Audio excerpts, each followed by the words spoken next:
વિદ્યાર્થી મિત્રો, સંસાધન ધોરણ 8 પાઠ 9 ભાગ 2 ભાગ 2માં જતાં પહેલાં આપણે સંસાધન એટલે શું, આપણી આજુબાજુ ઘણી બધી વસ્તુઓ પડી હોય પણ આપણે એનો ઉપયોગ કરીએ, યોગ્ય રીતે ઉપયોગ કરીએ તો એ સંસાધન એને કહી શકાય.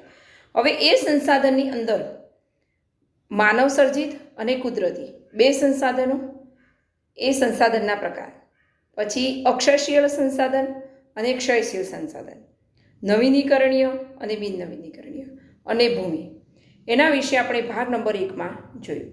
હવે ભાગ નંબર 2ની અંદર જળ સંસાધનના સંરક્ષણના ઉપાયો, એના વિશે આપણે જોઈશું.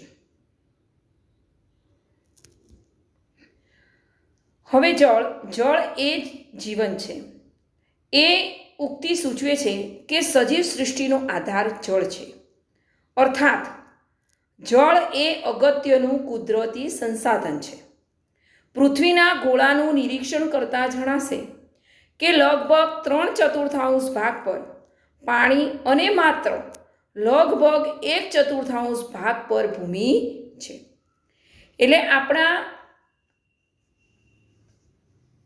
પૃથ્વીની અંદર જે પૃથ્વી છે એમાં 3 ભાગ પાણી છે અને 1 ભાગ ભૂમિ છે. એક રીતે આપણે જોઈએ તો જળ જથ્થો ઘણો વધારે છે, પણ સમુદ્રો અને મહાસાગરોમાં રહેલું પાણી ખારું છે. જ્યારે ઉપયોગી એવા મીઠા પાણીનો જથ્થો માત્ર 2.7% જેટલો નજીવો છે. આ જથ્થામાંથી મોટો ભાગ ઊંચા પર્વતો, પર્વત શિખરો, હિમ નદીઓમાં, એન્ટાર્કટિકા અને આર્કટિકમાં બરફ રૂપે છે. આ મહાસાગરોમાં બરફ રૂપે છવાયેલો છે. તેમાંથી આપણી પાસે માત્ર 1% જેવો અલ્પ મીઠા પાણીનો જથ્થો ભૂમિગત જળ એટલે કે નદી, સરોવરો કે ઝરણા રૂપે ઉપલબ્ધ છે. આ જથ્થો આપણી જરૂરિયાતો જેવી કે ખેતી માટે સિંચાઈ, પીવા, વાપરવા અને ઉદ્યોગો માટે વપરાય છે. નદીઓ પર બંધ બાંધી આપણે જળ વિદ્યુત પેદા કરી શકીએ છીએ. સરદાર સરોવર જે ડેમ છે નર્મદા, ત્યાં આ રીતનું બંધ બાંધી અને જળ વિદ્યુત એટલે કે વીજળી ઉત્પન્ન કરવામાં આવે છે. હવે આપણે જોઈશું કે પૃથ્વીના ગોળાનું આપણે નિરીક્ષણ કરતાં કેટલા ભાગ પર પાણી છે તો કે 3/4 અને કેટલા ભાગ પર ભૂમિ છે તો 1/4. હવે આ જે પાણી છે એમાં એ પાણી કેવું છે? ખારું. અને ક્યાં સમાયેલું છે? સમુદ્ર અને મહાસાગર.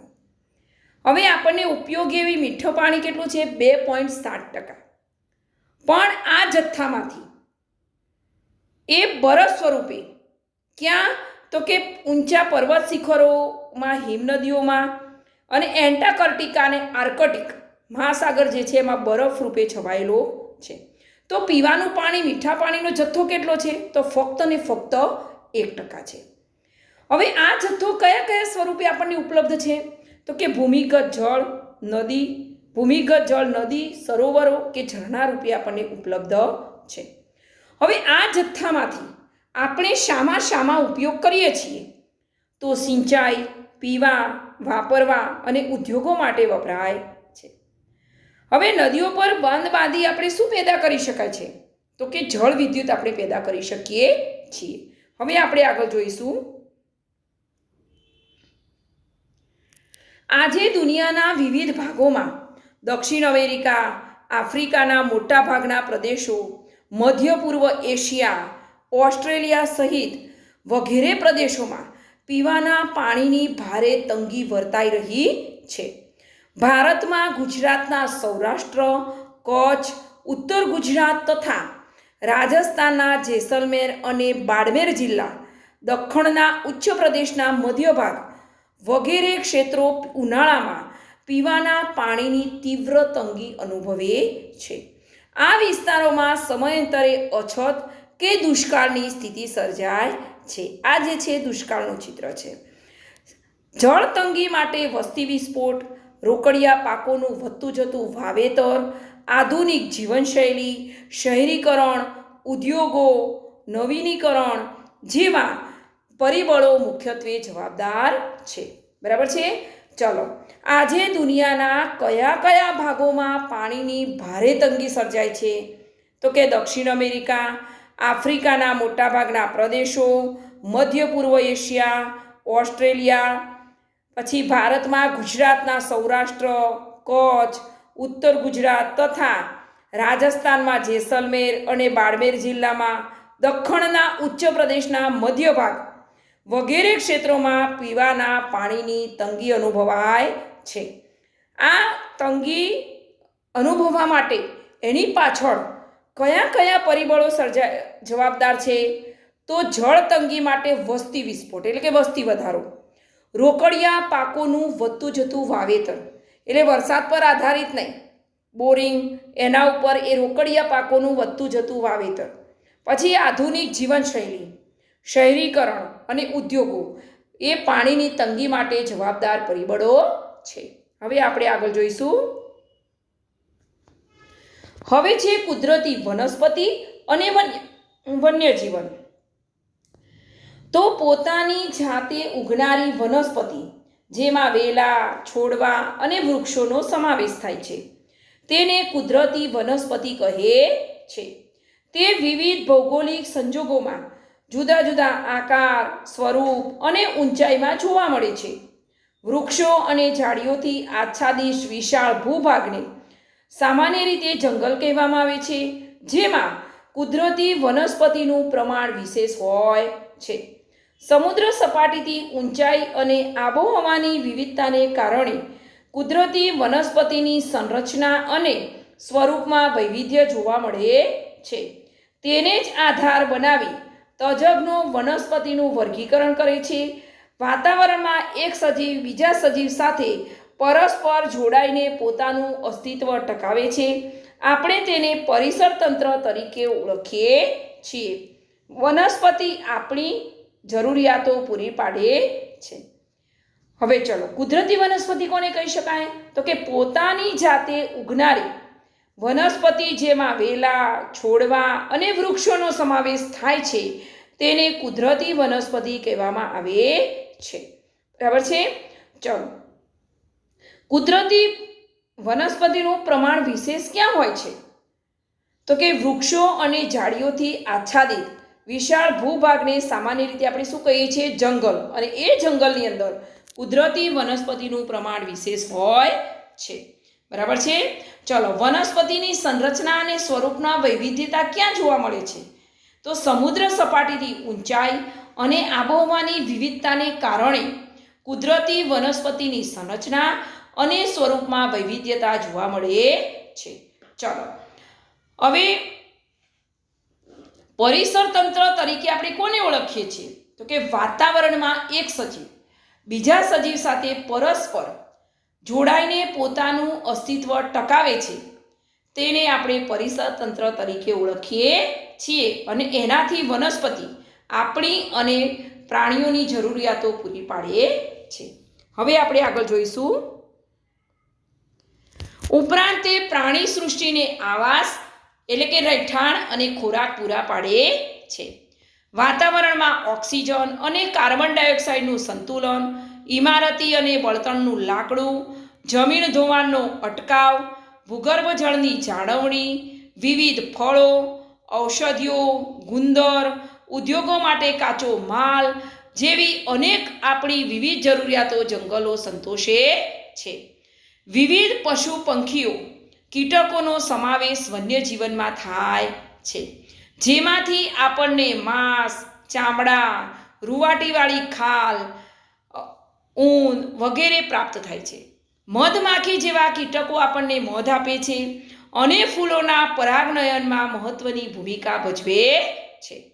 પક્ષીની વિવિધ કીટકોનો આહાર કરી તેની સંખ્યા નિયંત્રિત રાખે છે.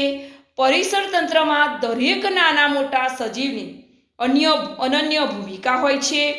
છેલ્લા 200 વર્ષોમાં માનવીએ જમીન મેળવવાની ભૂખ જંગલોનું નિકંદન કાઢ્યું છે. પરિણામે જંગલોનું આચ્છાદન સતત ઘટી રહ્યું છે. આથી મૂલ્યવાન વન સંસાધન સામે નજીકના ભવિષ્યમાં ભારે ખતરો ઊભો થયો છે. અત્યારે આપણી આજુબાજુ ઘણા બધા ખેતરો હતા, પણ એ ખેતરોની અંદર મકાનો બનાવવામાં આવે, ફ્લેટો બનાવવામાં આવે, તો એ ખેતરોનું ખેતીલાયક જમીન પણ ઓછી થઈ જાય. એને કારણે નજીકના ભવિષ્યમાં ભારે ખતરો ઊભો થાય છે. એટલે વન્ય સંપત્તિ, વન સંસાધન સામે. જંગલોના નષ્ટ થવાની સાથે સાથે વન્યજીવોના અસ્તિત્વ સામે સંકટની સ્થિતિ ઉપરાંત આબોહવામાં પરિવર્તન અનુભવાય છે.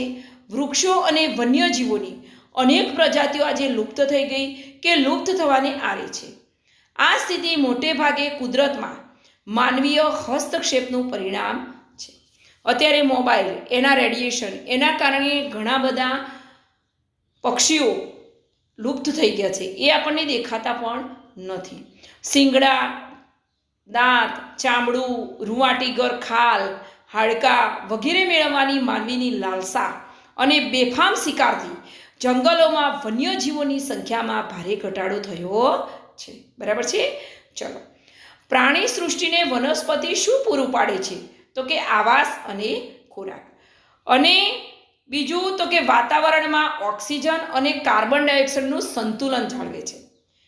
તો ઇમારતી અને બળતણનું લાકડું આપે છે.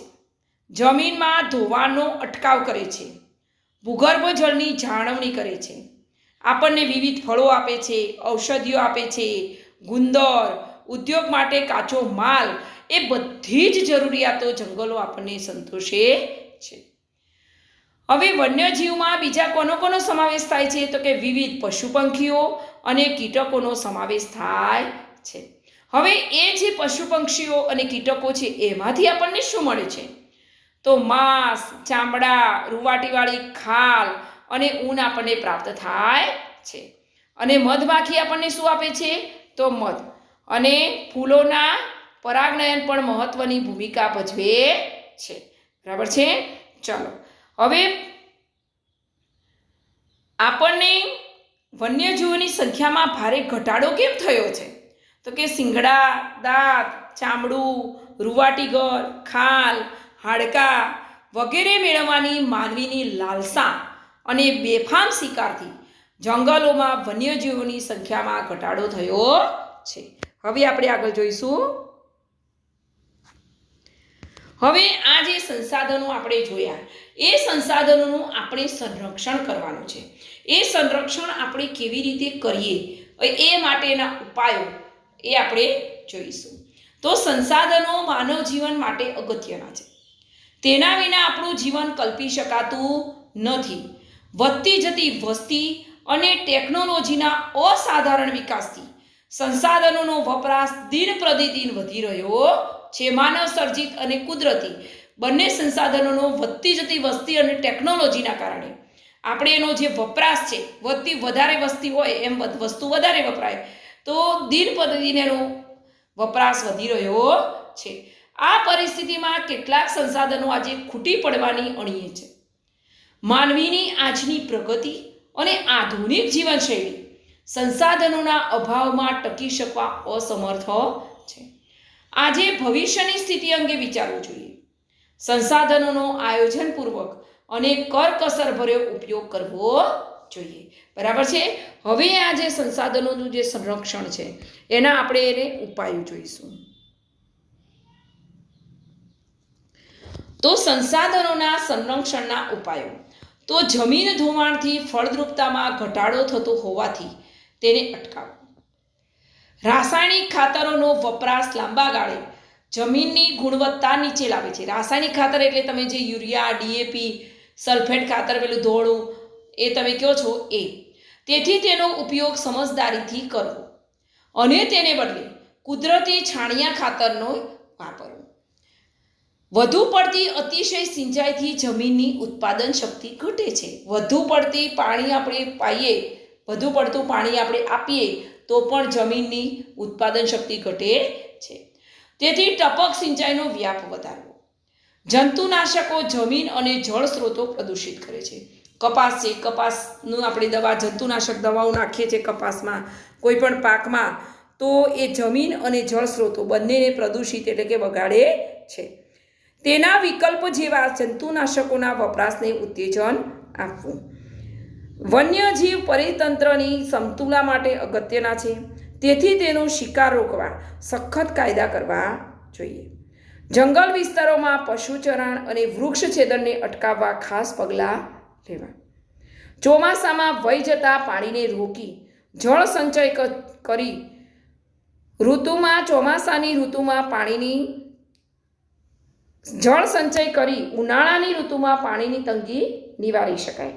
તળાવ કે સરોવરોમાં જમા થયેલ કાંપ દૂર કરી તેને ઊંડા કરવાથી પાણીનો સંગ્રહ વધશે. વરસાદી પાણી રોકવા માટે ચેકડેમ બનાવી ખેતી માટે પાણીની સમસ્યા હલ કરી શકાય છે. ઘણી જગ્યાએ ચેકડેમ બનાવવામાં આવે છે અને વરસાદી પાણી રોકવામાં આવે છે, અને એ ચેકડેમ બનાવવાથી જમીનની અંદર જે પાણી છે એનું સ્તર ઊંચું આવે છે અને એના લીધે પાણીની સમસ્યા હલ કરી શકાય છે. વપરાયેલ પાણીને પુનઃ ઉપયોગમાં લાવવું. ઘરમાંથી નીકળતા વપરાશી પાણીથી કિચન ગાર્ડન કરી તાજા શાકભાજી ઉગાડી ઘર ખર્ચમાં બચત કરી શકાય. ઉર્જા આપણા સંસાધનો ભવિષ્યમાં ખૂટી પડશે, ત્યારે તેના વિકલ્પો સૂર્ય ઉર્જા, પવન ઉર્જા, ભરતી શક્તિ વગેરે જેવા વિકલ્પો અત્યારથી વિચારવા પડશે.